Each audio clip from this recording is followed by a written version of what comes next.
Siapa sih yang nggak mau punya orang tua yang selalu mendukung anaknya, yang nggak pernah ngelarang, yang memberi kebebasan untuk memilih jalan hidup, dan juga memfasilitasi apapun yang anaknya butuhin.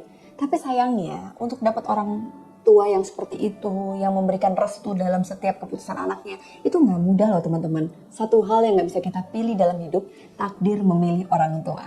Mbak, bahas dong tentang toxic parents. Terus aku berpikir, emang ada ya toxic parents? Mungkin lebih tepatnya adalah parenting ya, toxic parenting. Jadi gaya pengasuhannya. Kalau aku bilang orang tua punya niat jahat sama anaknya, itu pasti kayaknya bisa dihitung dengan jari lah. Kayaknya nggak mungkin ada niat untuk menjadi toksik bagi anaknya. Cuma kadang-kadang pengasuhannya yang tidak tepat padahal tujuannya baik. Oke teman-teman, sekarang kali ini aku bakalan menganalisa toxic parents atau toxic parenting. Ciri-cirinya seperti apa sih?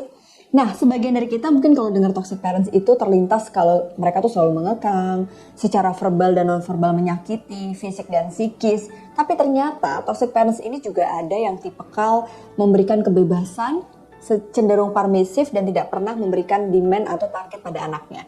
Aku akan bahas ada 4 pola asuh teman-teman. 4 tipe pola asuh yang menurut aku ini bisa kita pelajarin dan 3 diantaranya adalah toxic parenting. Toxic parenting itu yang pertama adalah yang tadi nih, anaknya mau apapun dikasih. Ma aku boleh ini, ma boleh. Pa aku boleh ini, pa boleh. Tanpa ada target. Jadi dia cenderung undemanding but supportive. Itu adalah orang tua dengan toxic parenting permissive style.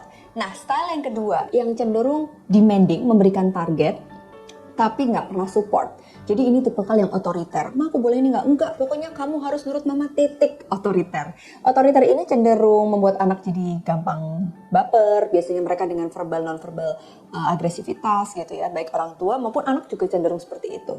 Otoriter. Nah, style ketiga adalah style yang cenderung acuh.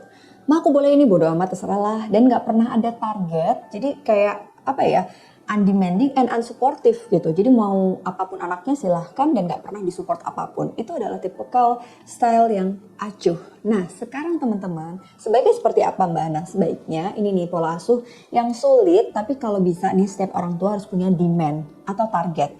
Arahan terhadap pilihan hidup anak harus diberikan dong, karena orang tua sudah pernah menjalani hidup ini gitu kan. Tapi mereka harus bisa mensupport tidak hanya secara materi tapi juga non materi. Non materi ini seperti pujian, dukungan, atau sekedar anak-anak butuh untuk dapat tempat bercerita. Apresiasi yang sifatnya non materi ini bisa membuat anak merasa tumbuh dan berkembang dalam hidupnya. Oke teman-teman, terus gimana ya cara kita mengenali ciri-ciri toxic parenting? Jangan-jangan kita sebagai orang tua juga memberikan pola asuh yang seperti ini.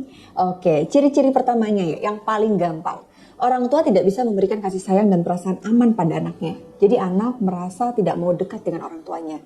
Ciri-ciri kedua, orang tua selalu mengkritisi tindakan dan pilihan anaknya yang dianggap selalu salah di mata mereka. Salah kamu nih, harusnya kamu tuh begini, harusnya kamu begitu. Yang ketiga, orang tua melarang anaknya untuk mengekspresikan emosi negatif. Jadi anaknya tuh nggak boleh sedih, anaknya nggak boleh marah, pokoknya anaknya harus selalu positif dan happy. Yang keempat, orang tua menganggap setiap ucapan dan keputusannya harus berdasarkan pemikiran orang tua, bukan anak. Jadi satu arah, tanpa pengecualian. Yang kelima, orang tua biasanya membebankan satu kebahagiaan mereka kepada anaknya. Jadi aku bahagia kalau anakku tuh ranking 1. Aku bahagia kalau anakku tuh berhasil jadi PNS, naik jabatan, kerja di sini, kuliah di sini. Kalau enggak, mereka akan tidak bahagia. Terus kemudian yang berikutnya, orang tua menjadikan anaknya adalah aksesoris atau trofi. Tahu nggak sih cerita ke teman-temannya, anakku tuh habis juara kelas dan ini too much, terlalu berlebihan. Dan yang terakhir biasanya mereka suka membandingkan anaknya dengan anak teman-temannya atau anak-anak yang lain. Well teman-teman, kalau kamu merasa ada di dalam lingkungan itu atau kamu merasa memiliki pola asuh seperti orang tua yang dengan cara begitu, silahkanlah sadari, keluarlah dari lingkaran ini. Terus gimana Mbak kalau kita sebagai anak dealing dengan orang tua yang toksik atau parenting yang toksik? Toxic parenting ini nggak bisa kita hindari teman-teman, karena gimana pun restu kita ada di tangan orang tua. Salah satu caranya adalah bagaimana kalian bisa menerima dan menyadari bahwa orang tua kalian memberikan pola asuh atau cara yang tidak sesuai dengan apa yang kalian mau. Lalu kemudian maafkan mereka, bukan berarti kalian bisa berada dalam circle itu dan tidak membatasi ruang gerak. Artinya membatasi ruang gerak ini bukan berarti kita jaga jarak ya, tapi kalian bisa memilah kata-kata mana yang orang tua kalian sampaikan perlu kalian internalisasi menjadi sebuah label-label diri kalian dan mana yang tidak. Contoh misalnya ketika orang tua membandingkan kalian dengan anak temannya. Kalian harus punya barrier untuk bisa menentukan sikap. Oke, orang tuaku ini sedang membandingkan. It's toxic parenting. But it's not me. Ini bukan aku. Dengerin aja. Dan kalau memang kalian bisa memberikan satu komunikasi yang asertif, yang kedua adalah asertivitas ini penting selain kita punya barrier terhadap diri kita, ternyata ini juga melatih kita untuk tidak melukai mereka, tapi mereka harus tahu bahwa kita terluka. Dan bagaimana menyampaikan dengan cara yang positif tanpa melukai perasaan orang tua kita, itu harus dilatih teman-teman. Ada 4 tipe kalau komunikasi. Kalau agresif kamu bentak meja, kamu hentangkan tangan di meja, kamu bentak orang tuamu, itu komunikasi agresif. Kalau pasif kamu diam aja dia apa-apain. Kalau pasif agresif di depan orang tuamu kamu diam-diam aja, iya aja di belakangnya kamu nakal dan mencari pelarian. Yang asertif ini memang membuat kita menyampaikan apa yang jadi unek-unek kita, tapi tanpa melukai perasaan mereka sebagai orang tua. Ingat, gimana pun surga kita di tangan ibu, di kaki ibu, bagaimana rezeki dan juga ridho jalannya hidup kita ada di tangan mereka.